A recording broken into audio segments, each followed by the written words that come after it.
Welcome to episode 2 of the Phil and Will Show. Last week was a good time. Have some energy. That was like a depressing I'm talking to you. back with episode 2 of the film. It's like 11 wake up, p.m. man. Eastern. I I gotta, I know gotta it's give late. myself the jolt. I gotta go do a shot of espresso or something and really Yeah.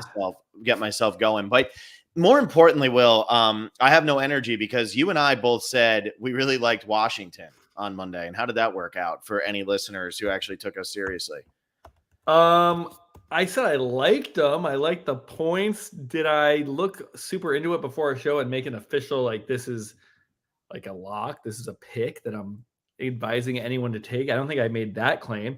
I actually bet on Michigan, and I put a lot on Michigan once I got kind of further looked into it and listened to some other people that I trust. And it seemed like the public was really heavy on Washington, but the line kept moving. It went from like 4.5 to 5.5. So I also Michigan's probably my third team out of my college football teams. I know that might be weird to have 3 teams or even 2 teams. Like if it's the NFL or the Yeah, it's NBA, called loyalty, Will. You don't have it, huh? No, I know. I think out of any sport to have multiple teams, college football is okay because there's like 130 of them and it's so localized. At least it used to be a really localized sport. So I used to grow up, I would go to the Michigan Ohio State game, and I've been to a bunch of Michigan basketball games. I have family who lives right outside Ann Arbor who are all Michigan fans, family that went to Michigan. So I was rooting for Michigan, even though I'm also a Pac-12 guy.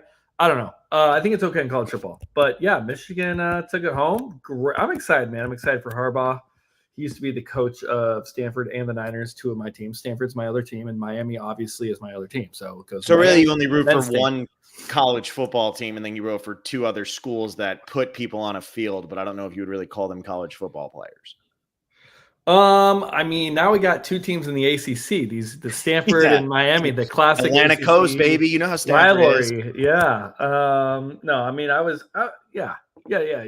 Stanford's on its way up. Miami's on its way up. Maybe not to Michigan level, but yeah. Did you bet on Washington? Did you feel good enough to place some real money on? And I will say that if Penix didn't get hurt, I think hurt. He was like banged up. But I feel like if he was healthier, like he seemed off. I feel like the moment was too big for him, and then towards the end it just fell apart. I don't think the moment was too big for him. I just think they had not played a defense like Michigan's all season. And it was whoa, this is like, I mean, that Michigan defense is going to have like 8 NFL draft picks, I think. Like it's like he's playing an NFL defense, essentially. I mean, obviously they're younger, but. Yeah. And Michigan wins the title. And then what has to happen?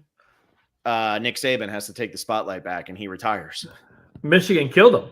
They killed him. It was Michigan who ended Saban. Yeah, that's how you have to look at it if you're Michigan. You're not taking thunder away from your title. You're adding to the glory because you ended Nick Saban.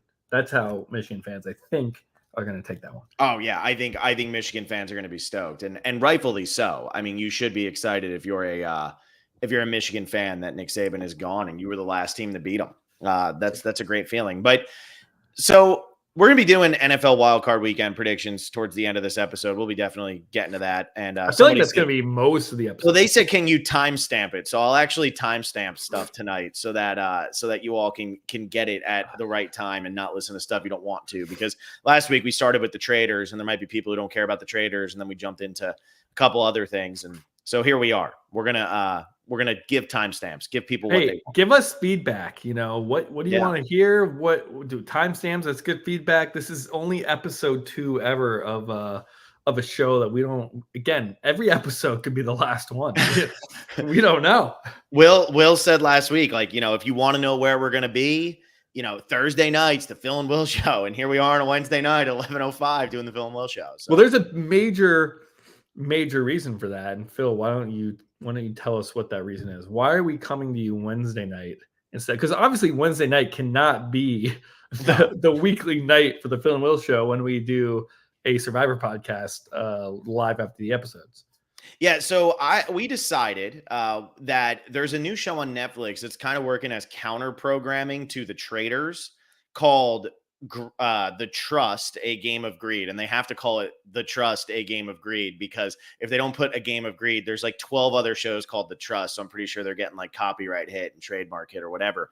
But so it's called The Trust, A Game of Greed, and I actually spent all day watching the first 4 episodes of it. And it released 4 episodes today. It's releasing 3 episodes next Wednesday, and then it's releasing 1 episode the Wednesday after that. So Will and I figured, why not give that a shot, do a little recap of it, see if it's something. I mean, kind of talk about it just as how it fits into this reality world right now, because the reality world is ever expanding with how successful The Traitors was. And it was a fun show. So it'll be fun. It'll be fun to talk about. And we're going to talk about it tomorrow because Will just got off work and he actually does need to watch the episodes.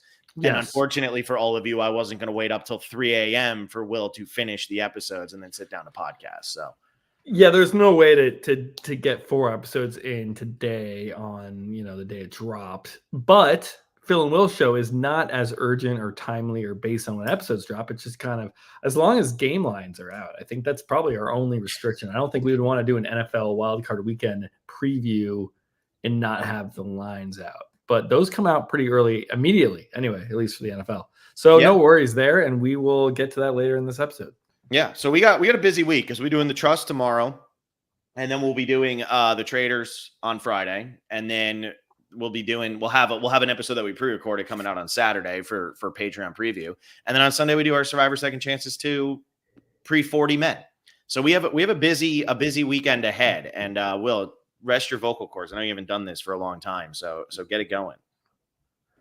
Yeah, this is a lot. We're coming back in hot. We're coming back in, but that was part of the rebrand, was let's do other things besides Survivor.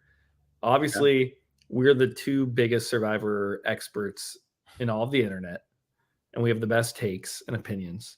But let's talk about other stuff. So this is us doing that.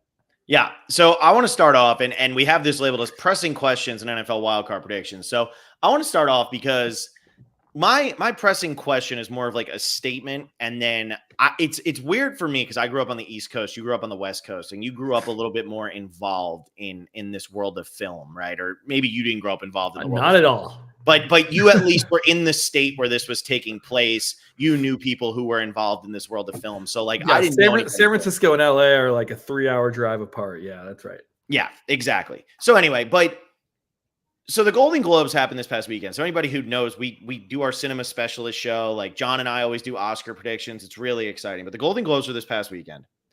I didn't even know they were on. And I used to like go out of my way. Me and my dad would watch the Golden Globes and watch the Academy Awards. We'd watch them every year. We were big film guys. Like that's what we wanted to do. This was on Sunday night, and I had no idea until I went to look up, because I wasn't watching the first half of the Bills-Dolphins game. So I went to look up what the score was, and Golden Globes popped up in my Twitter thing. And I was like, what? That's on?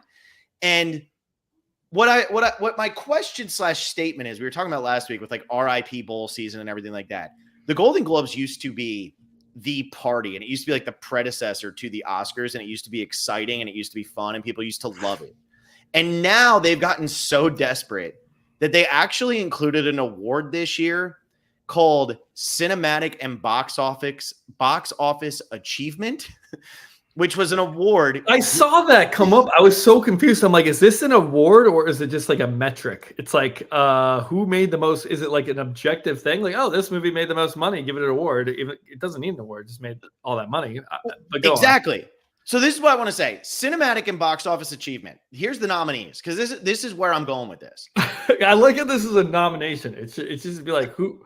I guess it could go a couple ways. Like percentage of budget made back could be a good metric, or just like total box office. Yeah. So, but anyway, so you look at this, and it's Barbie, which won. Obviously, the movie made over $1 billion, so obviously it won. Guardians of the Galaxy. That's what I mean. Why is it an award? Why is it an award? Guardians of the Galaxy Volume 3, John Wick Chapter 4, Mission Impossible Dead Reckoning Part 1, Oppenheimer, Spider-Man Across the Spider-Verse, the Super Mario Brothers movie, and Taylor Swift The Eras Tour. Wait, so is it just like the top 7 grossing movies? Is that they just like, let's look at the top 7, draw the line there, and there are your nominees. Like there's no subjectivity. An award should be subjective for the most part. I mean, when you look at even sports awards, MVP, Defensive Player of the Year, it's like you're looking at a full body of work and you're forming an opinion on what you've seen.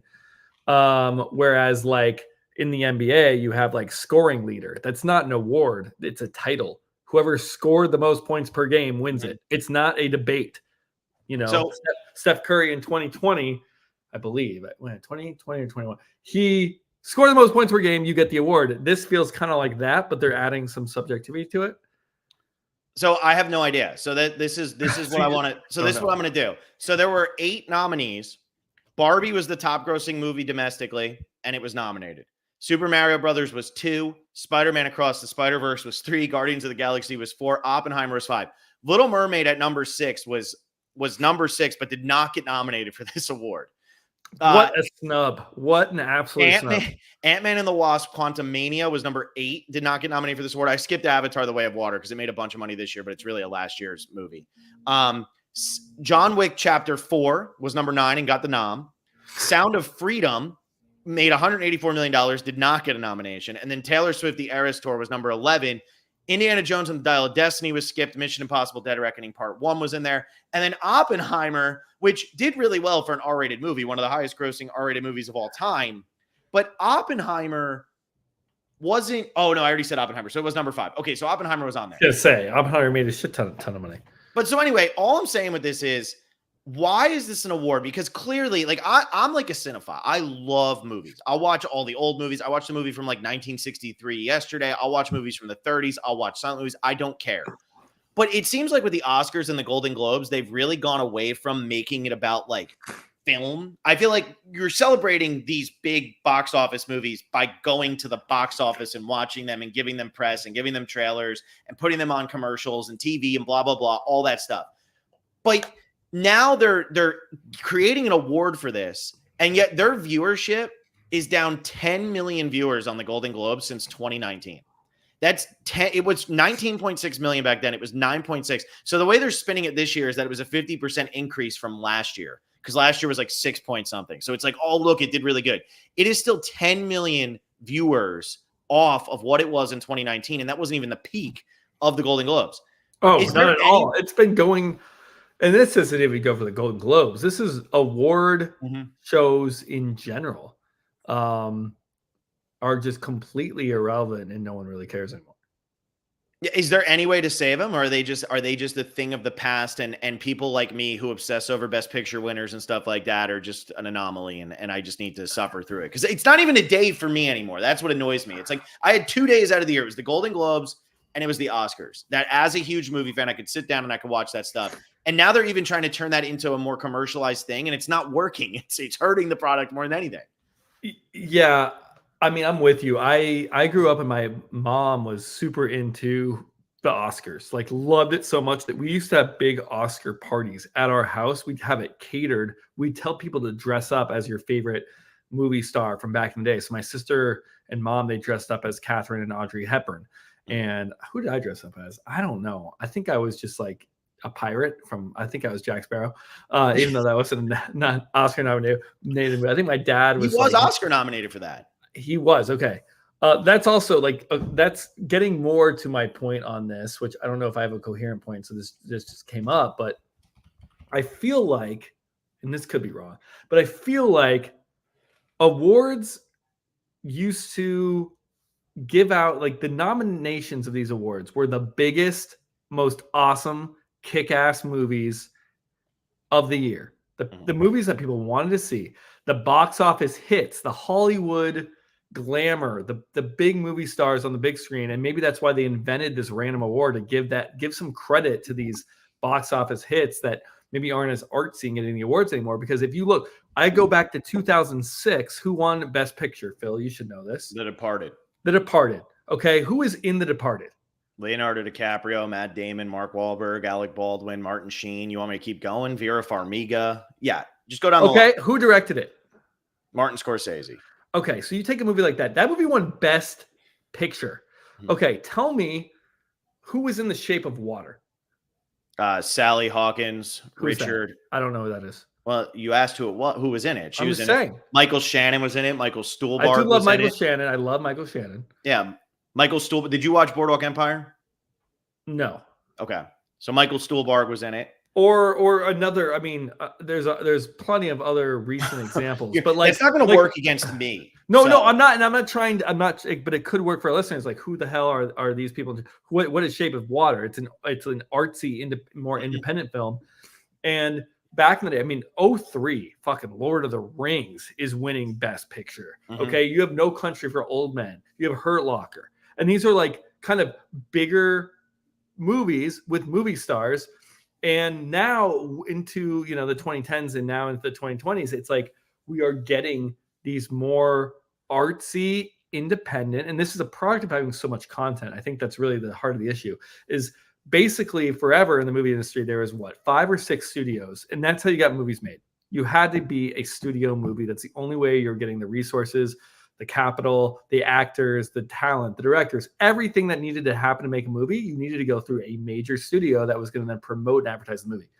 Now anyone can make a freaking movie. Like, you can just pick up a camera, you can pick up an iPhone.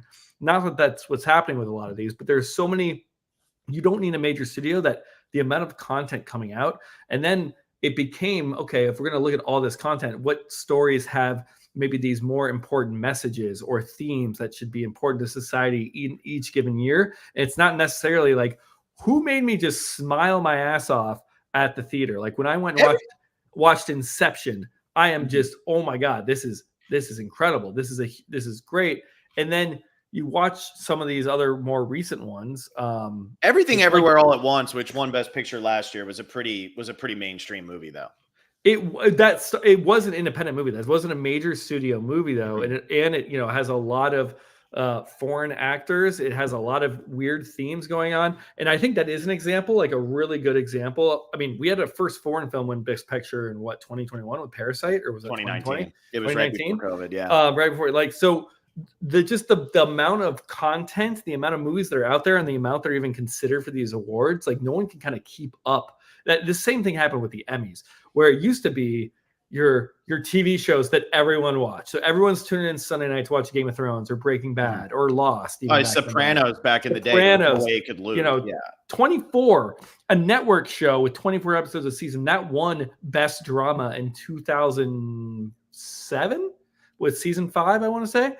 And that everyone tuned in, and everyone's focused with the amount of shows. It just becomes less important because everyone has seen fewer of these things getting nominated, and it takes so much away from the awards. Like, the most fun part about the awards is looking at the nominees, watching the clips, which they've also gotten rid of the little. They've gotten rid of all the good little stuff. Clips were the best part of the whole show, because I'm like, oh, I haven't seen this show, I haven't seen this movie, but give me one intense little scene with some great dialogue, some really good acting.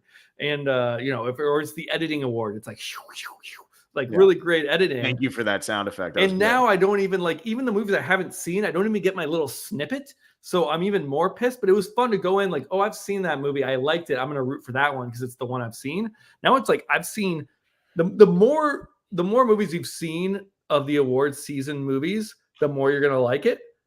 And now that we have all this content, it's leading to every individual has seen fewer and fewer of the movies that are being nominated. Sorry, really long rant here. But yeah, that was a long rant. I mean, really the point I'm at is more of what I'm trying to say with the Oscars and with Golden Globes, especially the Golden Globes, because the Golden Globes have become irrelevant, which is crazy because 10 years ago, the Golden Globes, it was like whatever won Best Drama was the favorite then to win the Oscar. And now that's not the case. Now the Oscar nominations, like, they come out later and everything, like, so it doesn't matter to people.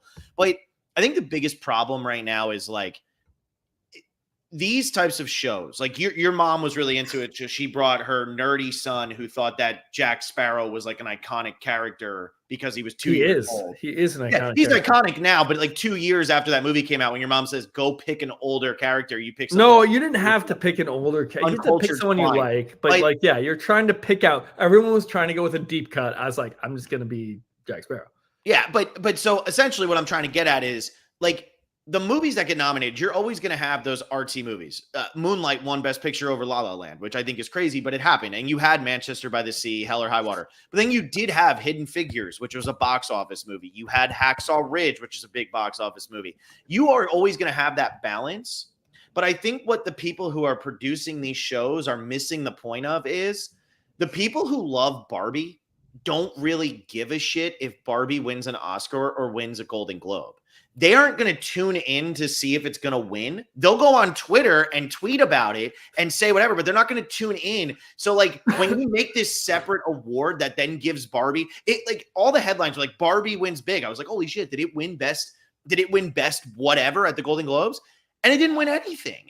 The Golden Globe, what were the Golden Globe winners? I know Oppenheimer won Best Picture for Drama, which obviously Barbie couldn't win. But then for musical or comedy, Poor Things beat Barbie. So Barbie didn't even win musical or comedy, but it was like Barbie was the big winner because Barbie won cinematic and box office achievement. It's like, what even is that? Like, what are we even talking about at this point? That we have a category that is dedicated to that. And who is that supposed to appeal to? Because people aren't going to tune in to watch Barbie win. I'm telling you, box office achievement. It's to just get the big blockbuster. Like if that's the whole idea. But Barbie was nominated for musical or comedy anyway. I know it was. I know. I think it's just more like, oh, let's get like Mission Impossible. I don't know. I'm trying to. Like with so many movies coming out each year, and then these awards skewing to more of the not box office hits like it used to. They're trying to maybe reel all that back in. And also in the Golden Globes, the best part about it, I think the big thing with the Golden Globes was that it wasn't just like people sitting in their seats and going to a show.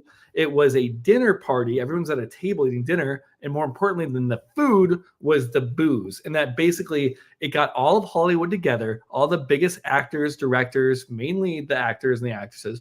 Mm-hmm. And it got them boozed up, liquored up. So there's a bunch of fun moments in the crowd, like a bunch of social, memeable things that can be shared. And then the speeches are always like way out of whack because everyone's drunk. And that was kind of the draw.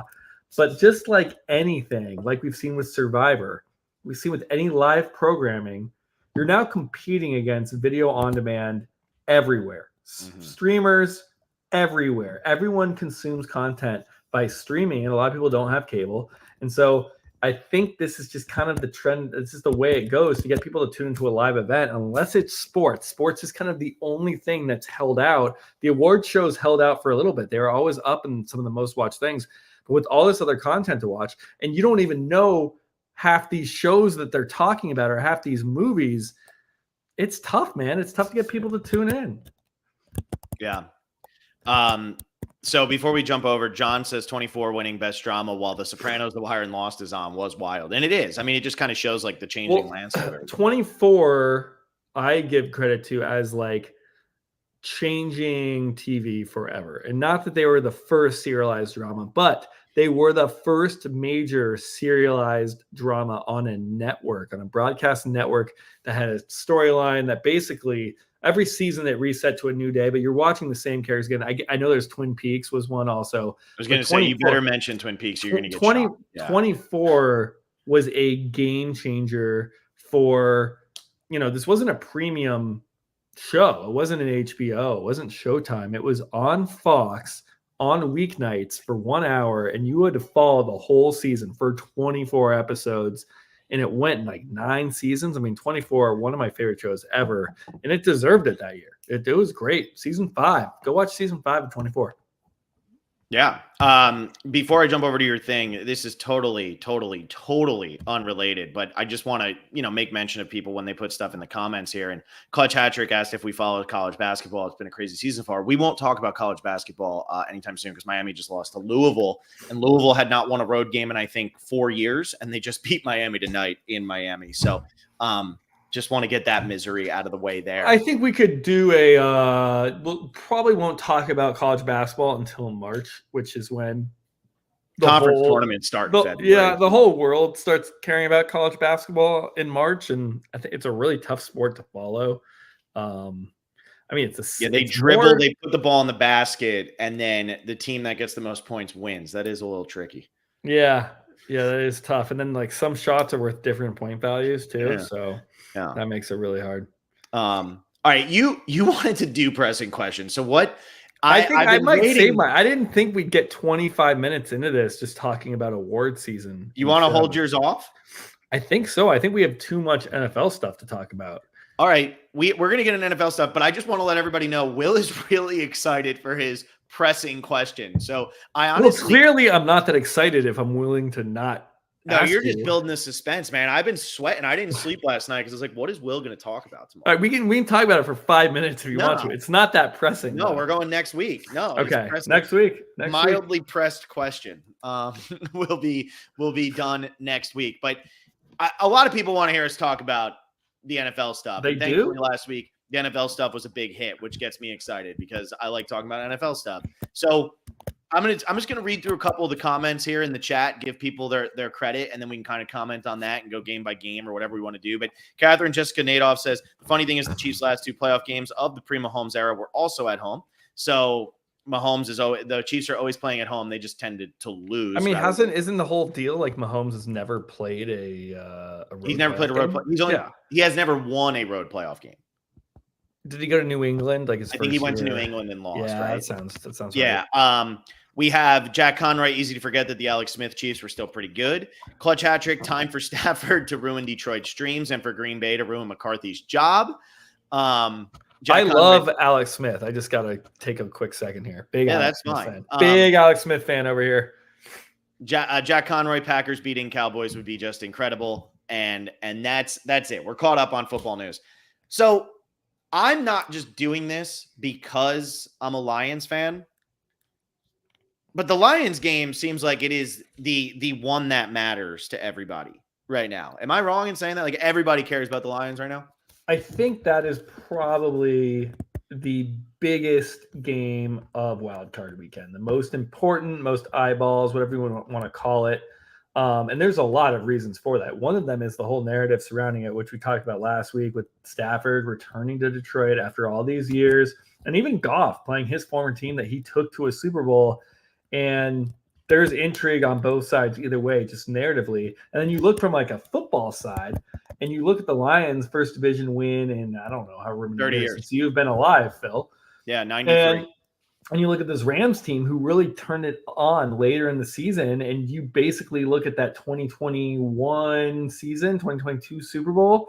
That was not that long ago. And that this roster isn't all that different. Obviously, there are some changes. But this is a Super Bowl roster, essentially, with a Super Bowl winning head coach who might have a worse record in the lower seed, but can very much win this game. I think it's like a real toss-up on the football side of things as well, in addition to the narrative. So that's what I'm saying and why I think there's so much hype around it. I think it deserves it. Yeah, I mean, they put it on Sunday Night Football. I don't know. There was a rumor going around that Monday Night Football had to be a 4 versus 5 matchup. Is there merit to that? I will say that since they've started putting Monday Night Football out there, I think it's always been NFC 4-5, I want to say. Monday night. Yeah, because I know the first year was the Rams versus the Cardinals, the year the Rams went to the Super Bowl. And then I think the second year was Dallas versus Tampa Bay. No, Dallas versus Seattle. I'm pretty sure the Cowboys played in the Monday night game last year. That's because I remember as a Niner. Last year was Dallas at Tampa. Dallas won, and yes, we them boys were back for a little bit. Yeah, and then the Niners beat them for a second time in a row. Yeah, so I remember looking at that, and then the Niners had to play on Sunday, so the difference was in Georgia. We had an extra day of rest, and we're playing at home against the Cowboys. And I remember looking like, oh, that's a little bit of an advantage, like a whole day. And when it's just a week, like that's a pretty big spot, like a pretty big disadvantage. If you win that game on Monday night, you're gonna play. You're not gonna play Saturday, but you're definitely playing Sunday of the next round. Yeah, but guess what? What? The Rams won the Super Bowl the first year they did it, so it kind of mooted that point. They overcame it. They overcame it. I'm just saying. So it does look like, it's always been the NFC 4-5 matchup because they've only done it. This is only the third year. But why does it have to be? I don't know. Maybe from a fairness perspective of making sure that they're not just putting in the biggest name teams and they're actually trying to put in one of the best games, which is funny because I'd argue that the 4-5 matchups are actually, they could be good games, but they're not. Well, it is what I just said. That's why they do it. It is because it is a disadvantage playing on Monday night because Yeah. you know you're going to have one day less of preparing for the next round, whoever wins, and so they wouldn't do that to a 1, 2, or 3 seed because you're to a 1 seed. The 1 seed's not even playing. Right. Okay. Well, you're not going to do that to a high seeded team because you can't punish them for performing well. Mhm. So we're going to give it to this division winner who, you know, was 1 game over 500. And then, you know, the 5th seed, who cares about the 5th seed? You didn't win your division. You have no right to complain. So I think that all adds up. So, okay, let's go in order though. The Lions game's the biggest one, but let's not give the people what they want just yet. Cleveland at Houston. Fun game. Fun, exciting game. I think this is one where you like look at the logos and then you think about the quarterbacks and just, oh, it's a rookie quarterback against Joe Flacco and it's the Texans and the Browns. But I think you look at this. This is a really, really fun matchup. You have a high-powered Texans offense with C.J. Stroud, who has just been slinging the ball all over the field, and then NFL is one of the top defenses in the NFL with like this aging quarterback who's trying to write his last chapter and maybe get another Super Bowl ring or just add to already his eliteness, if you will. Mm-hmm. So I'm excited for this one. What do we have? What are you seeing here for the spread and the total? 2.5 is what I see for the spread. Oh, yeah. Browns by 2.5, and the total either 44.5 or 45, somewhere in that range. It depends on which sports book you're looking at. Here's my thing. Back in September, after the 3rd game of the year for CJ Stroud, I was like, holy shit, this guy's good. Now I will admit this about myself. I am the biggest rookie hot topic media hater there is. I hate those things. Whenever it's like, this person's the greatest of all, this is a future Hall of Famer, I'm always anti that. Like, you got to earn it. You got to prove it. You got to do all that. And like, I will be the person who sits there and watches a rookie have 3 good games and says, this person still sucks. Like, prove it to me the second year. CJ Stroud is going to have a sophomore slump every quarterback does. And now he's got to play against the first place schedule next year, which is going to be hard. But I love CJ Stroud. I think he's phenomenal. I think he's got a fantastic career ahead of him. What he did this year was insane. When you look at his yards, it took him, 7 weeks to throw an interception? It was so ridiculous. That being said, the Browns are going to beat the living shit out of the Texans in this game. They're going to beat the shit out of them. I think that this is – so when I look at these spreads, I always try to think, like, what is Vegas trying to get us to do? And when you look at the Bucs-Eagles game, the Eagles are 2.5-point road favorites, and I feel like they want us to pick the Eagles. And I think the Bucs could surprise people because the Eagles are playing terrible right now. I think with the Browns, you can make the same argument, but I think right now CJ Stroud is such a fun thing to follow, and he's been playing really good. But here is what people aren't looking at. CJ Stroud this year, when he played, so the Browns have the number 1 pass defense in the NFL.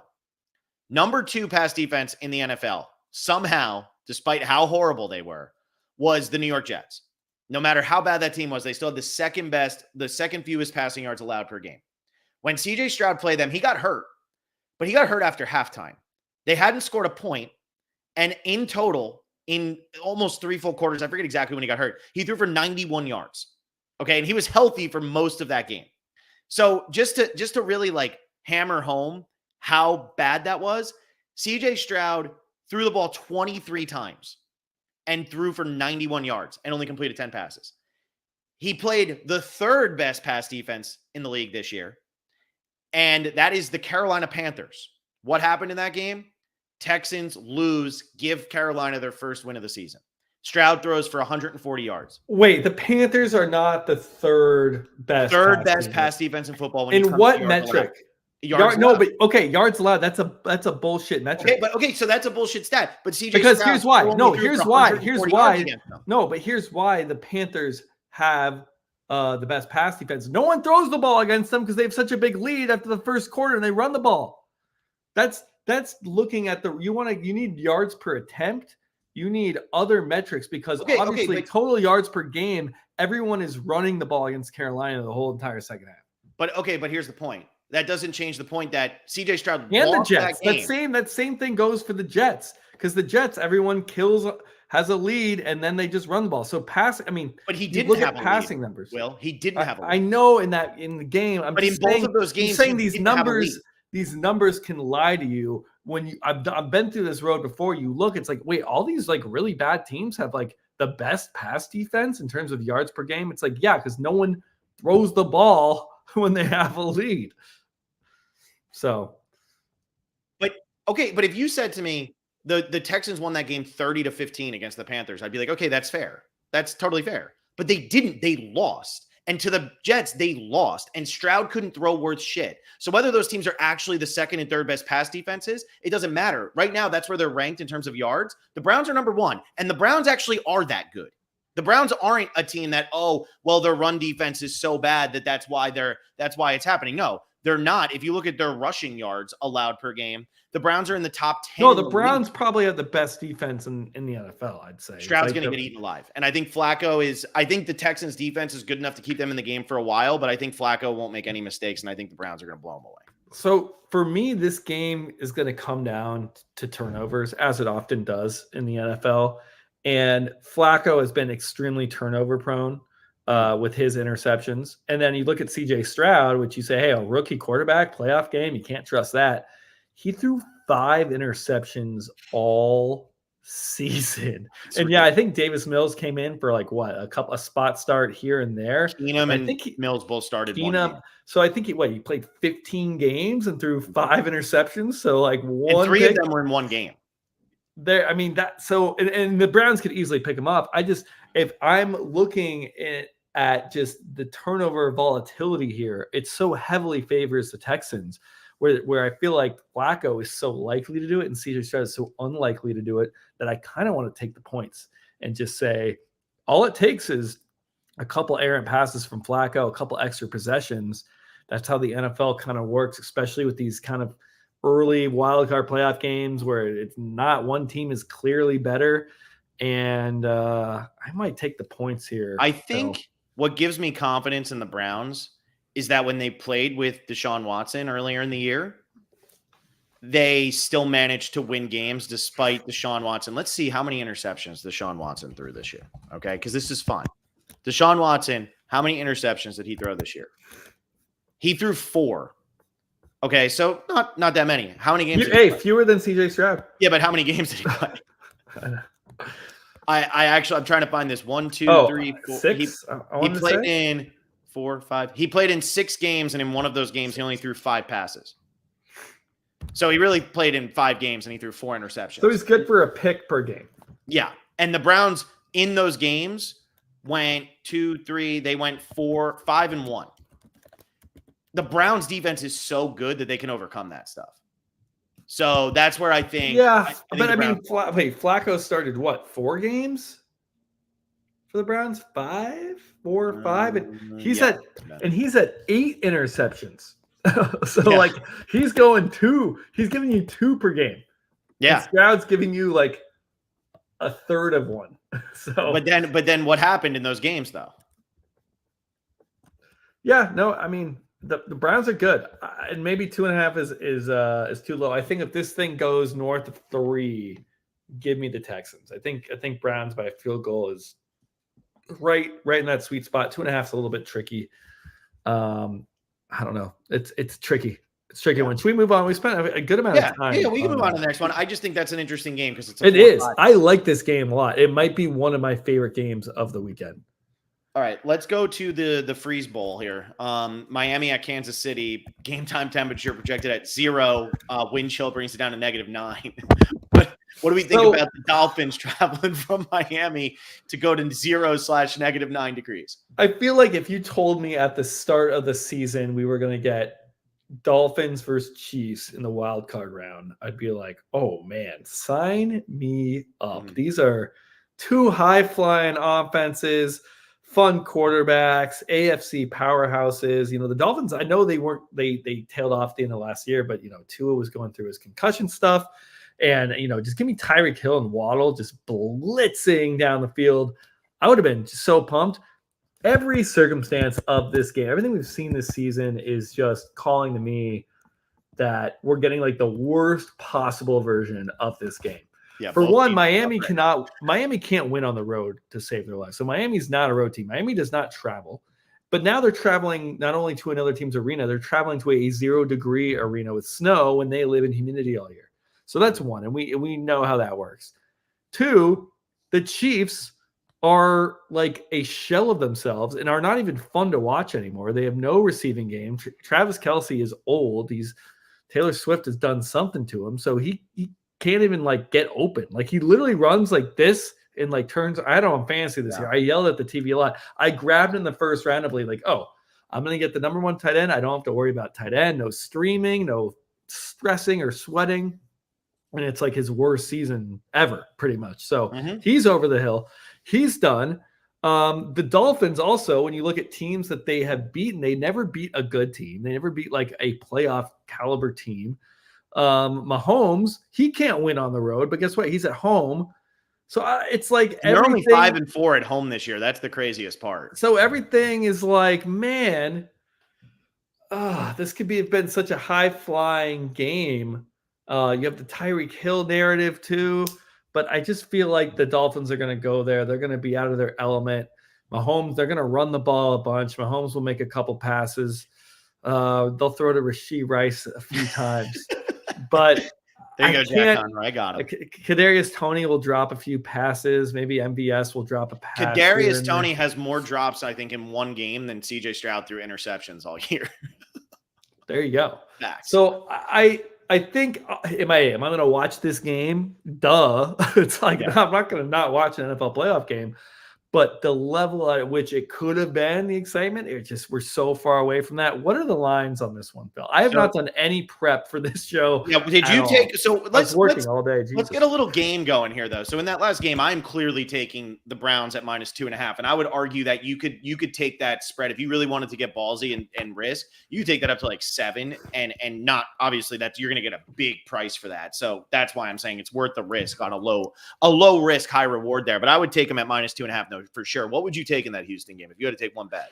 Like I told you, if that goes north of 3, if I see that thing at 3.5, I'm jumping on the Texans. So right now you're not doing anything, but you would take it north of 3.5.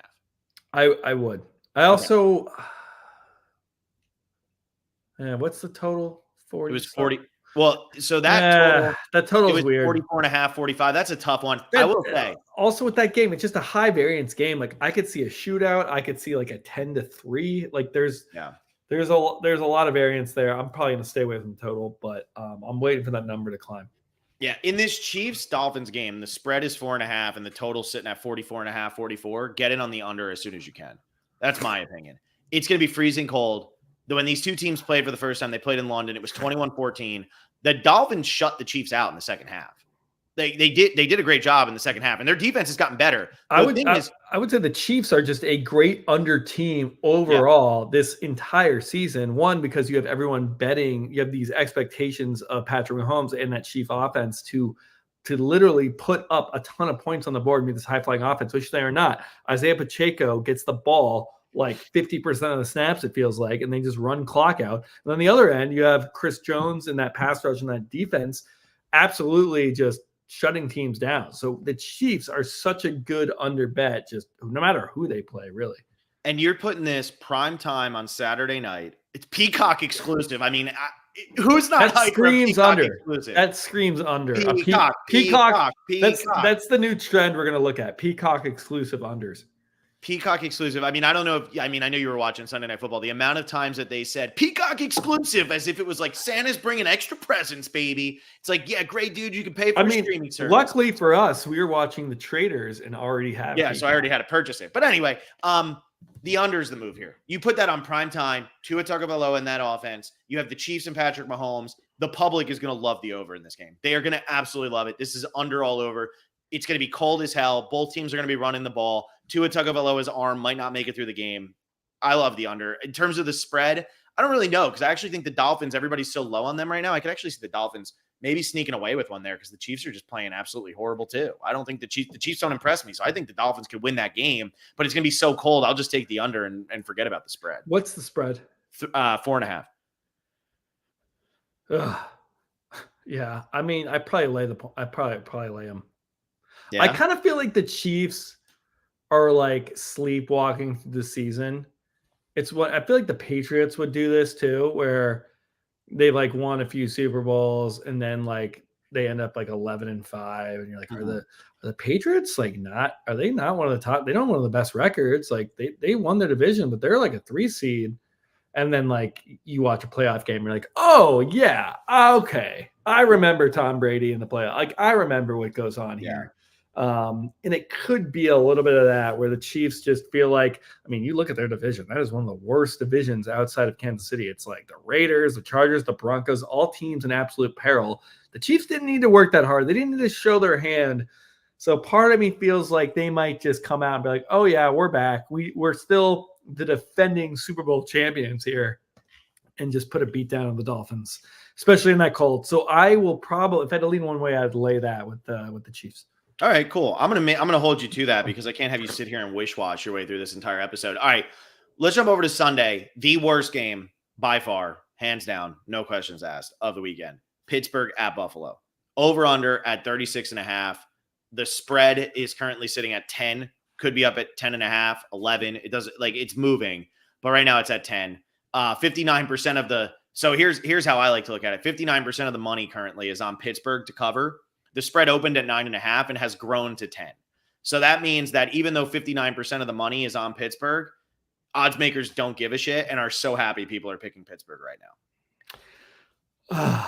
I would take Pittsburgh here. That's what they want you to do. I'm taking Buffalo for sure. What is it, 10.5 right now? Right now it's 10. You can get it for 10. FanDuel, BetMGM. Yeah, most of them are 10. Can I get 10.5 though?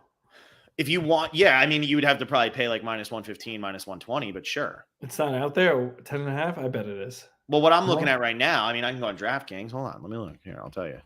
I mean, it's not out there as the standard line. You could get it as an alt line, and it would cost you, if you were to go for 10. No, I mean, I bet some book has it at 10.5. It's fine. -128 right now. I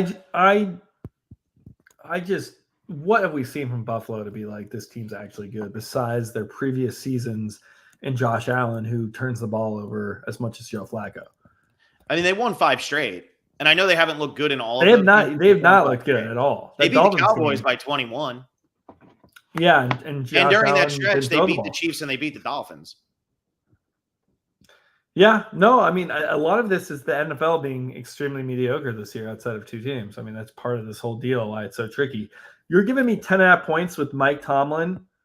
I feel like he stays within that number. I just do. I feel like I can't trust the Bills. I can maybe trust the Bills to say, hey, they're going to find a way to scrape through and win this wild card matchup.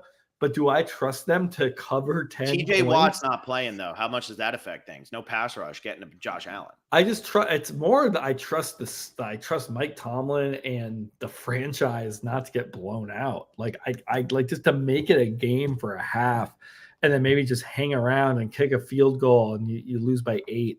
You know, like that's it. I'm not predicting a Steelers upset or that the Steelers are going to even come close to winning this game. But at 10.5 or 10 points, man, it feels too high for a team. Again, I brought up turnovers in the Browns Texans game. Josh Allen cannot take care of the football. I mean, he slings that thing, and then it's like, oh, but he gets so many other plays done. It's scary. If you're laying Josh Allen had the second most interceptions in the NFL this year, behind only Sam Howell. If you're laying 10 points with Josh Allen, I just feel like that's going to be a sweaty bet. And I just rather would be on the Steelers. Not that I think the Steelers are going to win. I just want to throw this out, and then we can move on to another game because I really do think this is the worst one. So the Steelers lost 7 games this year, right? They lost their first one by 23. So that's one. To the Niners. Yep. They lost to the Texans by 24. They lost to the Jags by 10. So that would technically be a push, but still a 10-point loss. They lost to the Browns, but it was with Dorian Thompson-Robinson at quarterback by only 3. So we're still at 3 of their losses. They lost to the Cardinals by 14 at home. They lost to the Patriots by 3. They lost to the Colts by 17. So 5 of their 7 losses this year were by 10 or more points. Yeah, but that was all Kenny Pickett and Trubisky, I believe. I think Mason Rudolph. Did I mention that they lost to the Cardinals by 14? It really shouldn't matter who the quarterback in that game is. That's pretty bad. Oh, the quarterback always matters, and the Cardinals are weirdly not that bad. I've all like this whole season I've been like betting the Cardinals and taking the points, and they've covered quite a bit. I'm taking the Bills. Nothing on that spread on the total though. That's way too low of a number. That's scary. What is like 32? 36.5. Oh, yeah, that probably goes under though. All right, next game, Packers at Cowboys. Spread currently sitting at 7.5. It opened at 7. It's moved up to 7.5. Total is 50.5. I'm going to say this off the bat. If the Packers don't fall behind by double digits in the first half of this game, Aaron Jones player props are the best thing to play right now. Aaron Jones over the last 3 weeks, 111 yards last week, 120 the week before, 127 the week before that. He was hurt for most of the year, so he wasn't doing much. Last 3 weeks, he's been unbelievable. The Cowboys can't stop the run. The only reason, Will, you were talking about those fake stats. The only reason their rush defense isn't worse in the league is because their offense is so good, they're always winning.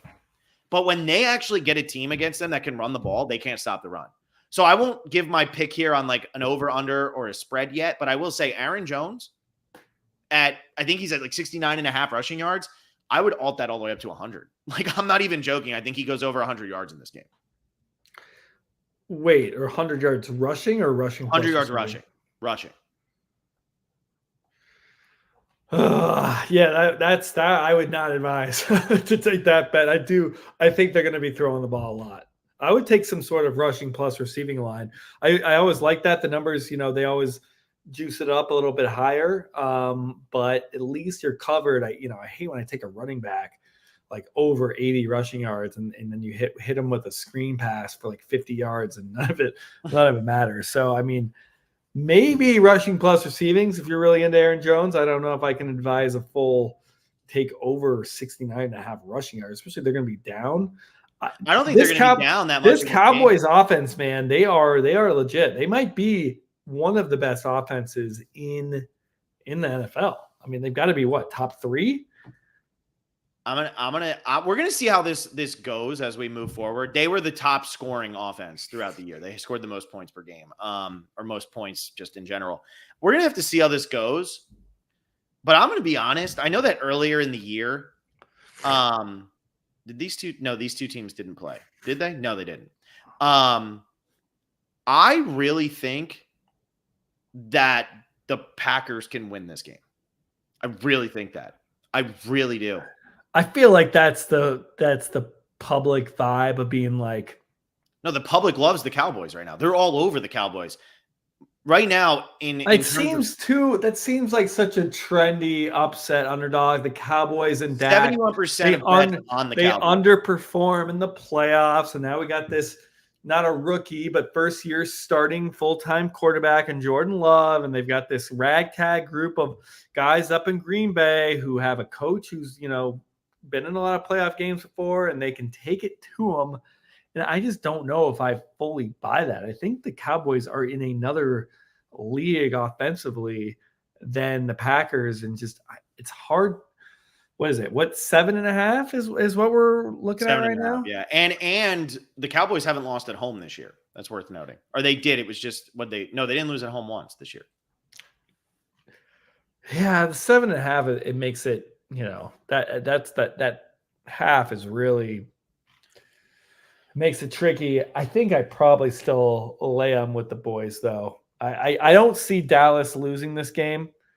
Like, this might be a good one for a teaser if you want to tease this down to a half point or 1.5. I tease it down to 1.5, and then there's probably another good teaser on the board that we've missed so far, but we can maybe keep an eye out for one. But this feels like a great teaser opportunity with the boys. I think the other teaser I would probably take would be like the Browns plus 4.5. I think I would go that because you're going through key numbers there, and I think the Texans win. That's a 3-point game. I think it's a field goal game. Yeah, a Texans winning by like a touchdown doesn't feel right. All that likely. Yeah. So that was probably what I would do. But I like Green Bay in this game. I really do. I think that I don't necessarily, they might not win this game. I'm not going to sit here, but it's kind of how you felt with the Texans, where it's like they're underdogs, but I could see them pulling it out. I like getting the extra half point here, 7.5. I think Dallas has a really good offense, but I think in recent weeks, their run defense has been exploited. And I don't really care what happened in the Lions-Cowboys game. Like, the Cowboys won the game. It's over. There's nothing to say about it. The Lions won, I thought. Wait, didn't the Lions win? Yeah, well, they did, but then it was taken away. But they threw 3 offensive linemen yelling gibberish all at one time. That's what happened. And they ran the ball well against the Cowboys, though. And I think right now the Cowboys can't stop the run. I think in Jordan Love's first playoff game, if the Packers are smart, I don't think this Packers team is good. I've kind of thought they've been. I feel like they beat up on bad teams. They don't beat anybody good. Beat the Lions in Detroit. Beat the Chiefs. Beat the Rams. I don't think the Chiefs are that good. I don't think the Rams. I mean, the Rams when they beat the Rams them, without Matt Stafford. So yeah, I don't think the Rams have gotten so much better later in the season. I can't just chalk up any win against the Rams. Beating the Lions, I don't know. It's a division on game. Thanksgiving. That's pretty good. Beating the Lions in Detroit on Thanksgiving is pretty good. But beating the Lions on Thanksgiving, that's a tradition that many NFL teams have held every year. Not bad ones. not like that. I don't know. I just think I don't know if I'm ready to be like Jordan Love is fully ready to like pull an upset off on the road wild card weekend. Or even come really that close to it, to be honest. It would be funny though. The over trust me, I would love the Cowboys to get eliminated. Like, I'm a Niner fan. I would love to just and get them out of here. Even though it would also be funny if we eliminated the Cowboys 3 seasons in a row. That would be funny. That would be really funny. But you're not going to, because Cowboys aren't getting to the NFC Championship game. They won't get there. They are, I feel like, the biggest threat to the Niners, but we also beat them like 40-10 or 40-13 or something. Yeah. There's no way Christian McCaffrey will be stopped by the Cowboys. So that would be a blowout. I think the Cowboys will get killed, but 50.5, I would take the over. I don't think we need to talk too much about that, but I would take the over. I think that both teams will. I know we talked about the spread mostly, but I do love totals, and 50.5. I do like the over. Yeah. I like the over. Because if this goes the way you're thinking and the Cowboys beat the crap out of the Packers, they're going to score 40 points themselves. No, because they don't slow down really. No. It could literally be like 38-10. 35-17. What does that get us? 52? 52. So that's over. Yeah. Look at that. Will with an official score prediction. Get that for plus 10,000 or something. 5-17. I hope that the Packers score a pointless touchdown at the end and go to kick the field goal or kick the extra point, and it's 35-16 because the guy doinks it and you miss that by 1 point. Why would you want that? You would then TikTok that clip and put it out everywhere and be like, "We're the sports specialists." We're them boys. We're them boys. All right, Rams versus Lions. So Chargers. I'm like, what are the Chargers sneaking here, man? The nightmare game as a Lions fan that I really didn't want, because now the Lions get their first home playoff game since 1993, and they got to play against Matt Stafford, who they haven't seen. But I'll be honest with you, with the amount of public love that the Los Angeles Rams are getting right now, I've never been more confident in the Lions winning this game. The public has already moved the Rams. The Rams aren't even they're not just going to win this game. The Rams are going to the Super Bowl because they're so damn hot right now. That's how people are talking. I am starting to get real confident in the Lions, and especially when this line opened at 3.5. Vegas knew people were going to take the Rams at 3.5. Why didn't they open it at a smaller number then? Why didn't they do it at 2.5 and make people think about taking Detroit on the other side of the number? I am starting to get way too confident in the Lions in this game. And the main reason is Kyren Williams is a big part of the Rams offense, and the Lions are really good against the run and really bad against the pass. But if you keep them out of being able to run with Kyren Williams, Matt Stafford's going to throw a pick or two. It happens every game. There's nothing you can do about it. I like that. And Goff, he's got to take care of the football. But I don't think the Rams defense is as good as they were a couple years ago when they made their run. So I like the Lions, but this is a game I won't bet because it'll just make me sad no matter what happens. We said this was the marquee game of the weekend. Here's some stats to back it up. Ticket prices. Okay. Minimum. These are tickets minimums. Okay. What game do you think has the lowest ticket minimum? Texans. No. Really? Wait, hang on. No. Let me look. Let me look one more time. Well, don't look up the answer. No. I'm looking one more time. So I am shocked it's not the Texans. I figured KC, Buffalo, Dallas, Detroit. Oh, Tampa. But I mean, the Eagles are going to Tampa. I went to a Tampa game earlier this year. It's Kansas City, and I think a big part of that is because it's weather. going to be -1 degrees. Yeah. Those tickets are at $66. The second highest ticket price, and then again, it's the lowest ticket you can just get in to get into the stadium, is in Buffalo at $141. That's the minimum that you have to pay to just get in the stadium. Guess what it is for Rams Lions? Earlier today, I'd seen this. Earlier today, it was $453, but I assume that's gone down because that's just astronomical. It is $396 just to get in.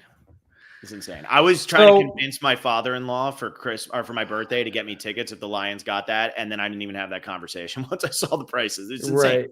Because then I got to get to Detroit, and I got to go to Detroit in January. And if you want to get a somewhat like not nosebleed, then it's probably like $600 or $700. So it's like, yeah.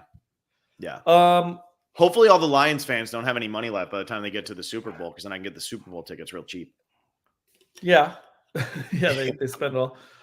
This one's tough for me because part of me wants to not believe fully in what the Rams have done as of late. Like, if they really had that big of like a marquee win.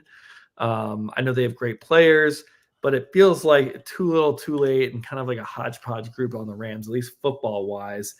But the other half of me is like, man, this is kind of the most Lions thing ever to like finally win the division, get a home game, and then your former quarterback comes in and eliminates you and ends your season in your very first playoff game.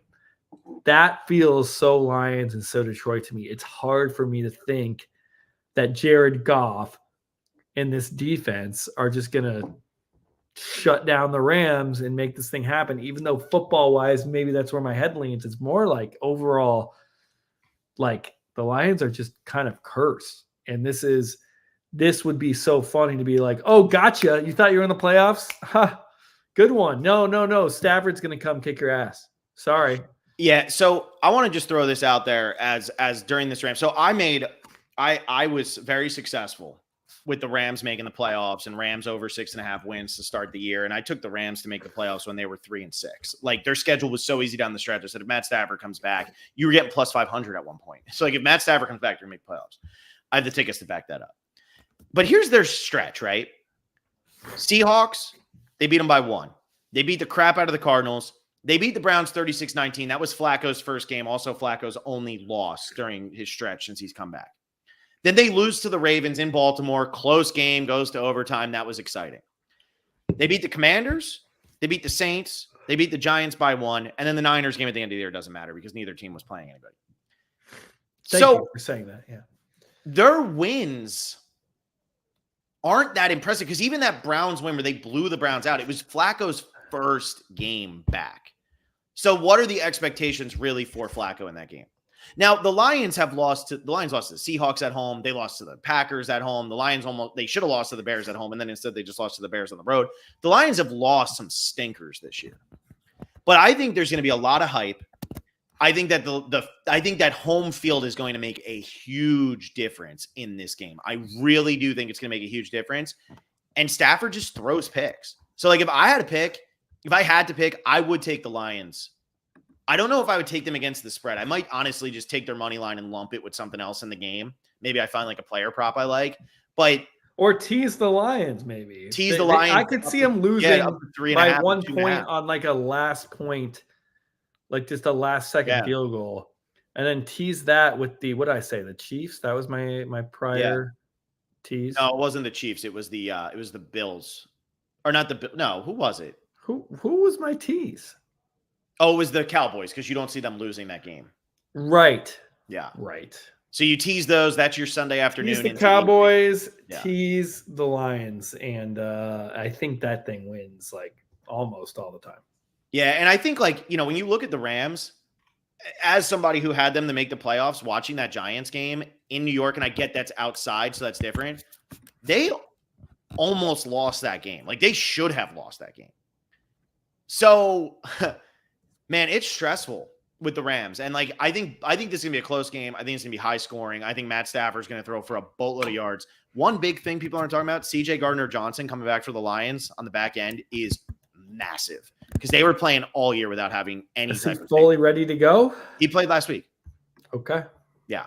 So I think that's big. I would take the Lions. What would you take if I'm making you for the entertainment purposes? Who would you take? What do we got? 3.5? It's 3.5 right now. I'm seeing 3 in a lot of places. It's 3.5 at BetMGM. Oh, it is 3. No, you're right. You're right. It's only 3.5 at BetMGM. It's 3 at every other major one. I almost would take Rams plus 3.5. Just thinking that the Lions could either lose this in heartbreaking fashion, like a fumble while trying to like kneel the ball or something. Shut up, like, dude. or like Miami versus Georgia Tech, like something like that. Well, you also got to remember there are people in black and white who always play for the other team. The Lions will have a new rule made about them after this game is over. It's hard to ignore that. That's what I mean. Yeah. I want to root for the Lions. Like, I am rooting for the Lions. Don't get me wrong. Like, I want to see the Lions win a playoff game. Again, I have a lot of family in Michigan. I talked how I'm a Michigan. They're all Lions fans. Like, I've been to Ford Field. I haven't. I haven't been to Michigan. What? I just suffer. I've never been to Michigan, but I suffer. Yeah. I mean, I think 3.5. You gotta take the Rams. Yeah, I agree with you. I would stay away from the spread, but if I was going to, I'd take the Rams. I'd take the total? What's the total? 51.5. Hammer the over. I think this game is going to be 35-28, 35-31. Like, I think this is high scoring for sure. I like that. I don't know. NFL, man. NFL's tough. You never know. But I do think this will be higher scoring. That being said, like, if you're doing one of those brackets, let's do this real quick. If you're doing one of those brackets, choose the Niners, someone's Super Bowl if you're doing. Yeah, but like in this first round, who would you take? Cleveland, Houston. Just who's going to win? I would take Houston. Okay, and I would take Cleveland. So that's different. Miami, Kansas City. Chiefs. I agree. Buffalo, Pittsburgh. Buffalo. We're going to be podcasting during the second half of that game. That's how bad that game's going to be. Okay, so Buffalo, Dallas, Green Bay, Dallas. Yeah, I mean, it changes if you're making a bracket, because when you're in a bracket pool, your goal is to pick one team to make a run that's not one of the top seeds. Like with any bracket or pool challenge. Yeah, but even Cleveland is like the hot, not top seed. Like, you have to pick a team to go to the championship weekend, like the Rams or the Steelers. Just who's winning the game, Will. I'm just telling everyone who's making a bracket, you can't go all chalk, and you can't even go with like the popular sleeper teams either, because everyone else is going to have that. You have to carve out a path. We're going to get to that in a second, Will. We're going to get there. But Dallas or Green Bay, who's winning? Dallas. Detroit or the Rams? Rams. Okay, and I'll go Detroit. This last game, this is your sleeper team. This is it. These are the guys. These are them boys. Tampa Bay is going to beat the Eagles. And Tampa Bay, if it lines up, could go and beat Dallas. If it lines up. Now, granted, that would mean the Lions have to lose. If the Lions lose to the Rams would go to San Fran. Who cares about that game? That's useless. And then you would get Tampa going to Dallas. Tampa could be that team. Tampa is 2.5-point underdogs in this game. The Eagles, fresh off of a Super Bowl appearance, with Jalen Hurts and the tush push and all that fun stuff, going on the road, favored by 2.5.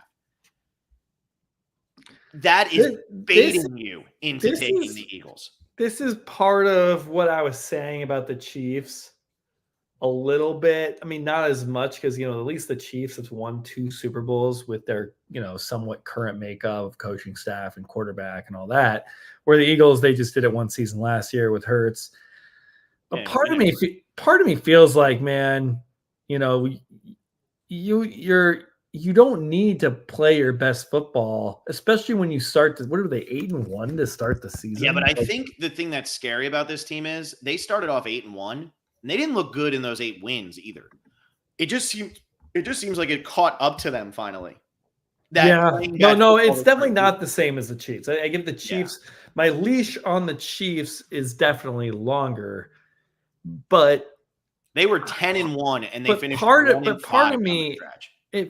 me feels like, you know what? It's Jalen Hurts. You got Devontae Smith and AJ Brown on the outside. You got Goddard streaming through the middle. You have all these weapons with Swift and the defense is really good. The O-line should be good. I mean, I know the defense hasn't played well whatsoever, but when you look at those players, it's almost like they were on cruise control. And now I'm not fully ready to just say, hey, let's write this team off, because they went to the Super Bowl last year, even though the only reason they went was because the Niners didn't have a quarterback who could throw the ball forward. They couldn't make a forward pass, which tends to be a very important part of football, as we learned when the Niners played the Eagles this season. It was impactful to the score of the game that the Niners could throw the ball forward. What do you put into the fact that Jalen Hurts' middle finger on his throwing hand was definitely broken and is definitely going to be a problem in this game? They're being hush-hush about what's going on with that, but something's up. I mean, with the NFL these days and with their relationships with these gambling companies, it's part of the NFL's MO and their mantra now to have publicly available injury information so that people can get their money in without feeling they're being robbed or gypped or being misled or that someone has an edge on them. I mean, you see this in college football also. You're seeing injury reports being taken way more seriously with the amount of people that are betting on the game, and that these injury reports should matter. But for some reason, there's the Hurts deal is like still kind of a mystery. I don't know what to make of it. 2.5.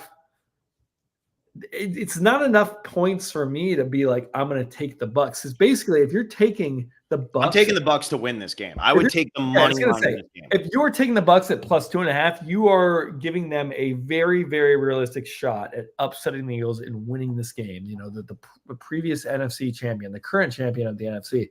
Mm-hmm. And I don't know if I'm fully there. I mean, I love the Baker Mayfield story, but I don't know. This one's tough. I am taking in every pool I'm doing and everything I'm doing, and maybe I'll be wrong. I mean, I'm wrong about a lot of stuff. I'm taking the Bucks in everything. If you're taking the Bucks in every pool you're doing, then I am going to hop on the Eagles just because I don't think you're going to be that. I don't think you're that good. I don't think you're going to get that right. And I was a Bucks hater at the beginning of the year. I mean, I went to the Bucks-Lions game. The Lions beat the crap out of them. The Bucks can't score. Earlier this year, the Bucks got blown out by the Eagles. I think it was 25-11 or something like that. This being in Tampa doesn't make that much of a difference. I look at Jalen Hurts' injury, though. I look at how the Eagles have played recently. I look at how the Eagles played all season. They just were finding ways to win in that early stretch. The Eagles could very easily have ended this year 7-10, 8-9, 6-11. Like, they're not far from that. They're a couple plays away from that. And so I really think the Bucks right now, the Bucks have been playing playoff games week after week at this point because they've had a win. That's a good point. They're probably more up for it. I don't really trust Todd Bowles at all. Like, I feel like I have a joke with some friends when we watch football. If you ever see Todd Bowles on the sideline, he just stands and like holds his sheet and just doesn't open he doesn't say anything. He just looks around and doesn't do anything. I guess his coordinators are running the show. He doesn't say anything. He just stands on the sideline looking out. And I just don't know if I trust him as a head coach. It's fair. I don't really trust Nick Sirianni, though. Nick Sirianni is horrible. Yeah.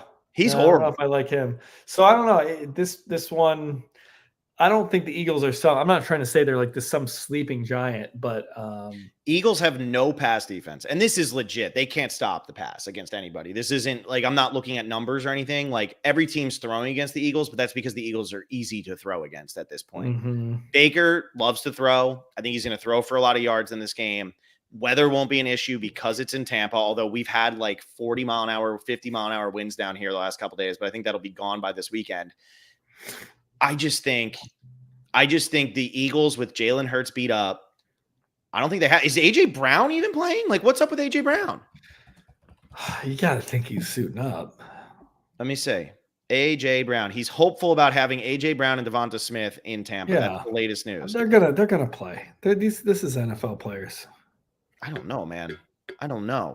Raheem Mostert didn't play in the AFC East Championship game last week, so who the hell knows? Yeah, but they have Achane, so yeah. All right. Anything else you want to talk about with the NFL playoffs, or should we close this thing out? We went way longer. I mean, hey, predict your Super Bowl right now. Right now? Mm-hmm. Lions over Dolphins. I'm a Lions fan. Oh my god. My dad's a Dolphins fan, so Lions over Dolphins. That's brutal. I'm gonna go Niners. Obviously, I'm a Niners fan. Shocked. But I don't want to go chalk in the AFC, so I gotta pick another team. I'll go Buffalo. I'll go Niners, Buffalo. The Bills finally really reaching. So you're telling people you got to pick a team to go on a run that isn't the popular pick, and then you pick the two shortest odds to win the Super Bowl to go to the Super Bowl. No, the Ravens are the favorite. No, the Bills have shorter odds at this point. No way. Get out of here. No, I'm lying about that. You are definitely lying. Super Bowl odds. Let's see.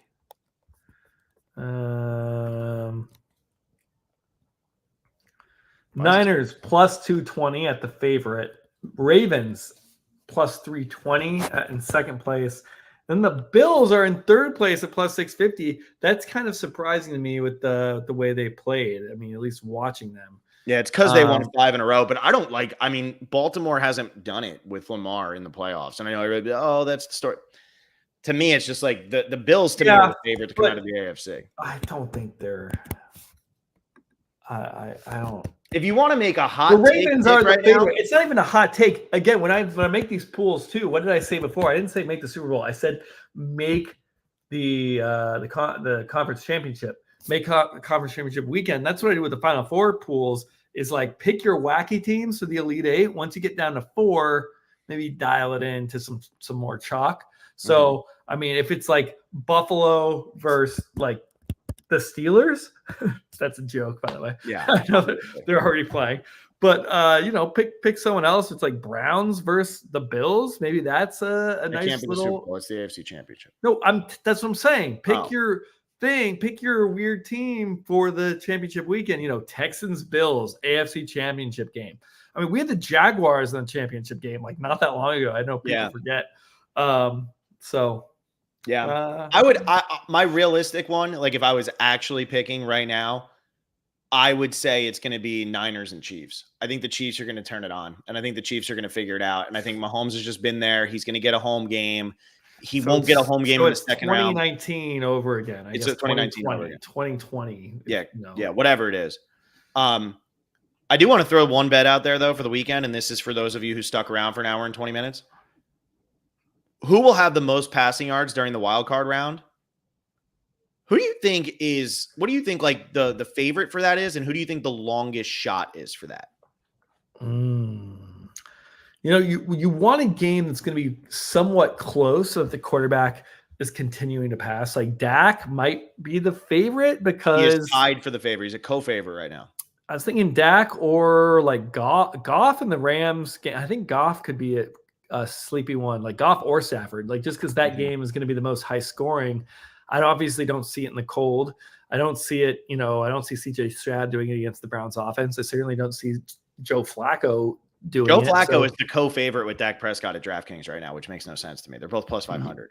Yeah, I think Dak is at plus 500 is pretty good. If you want to toss out two of those and then maybe grab Goff or Stafford. I would say Dak is probably a good one.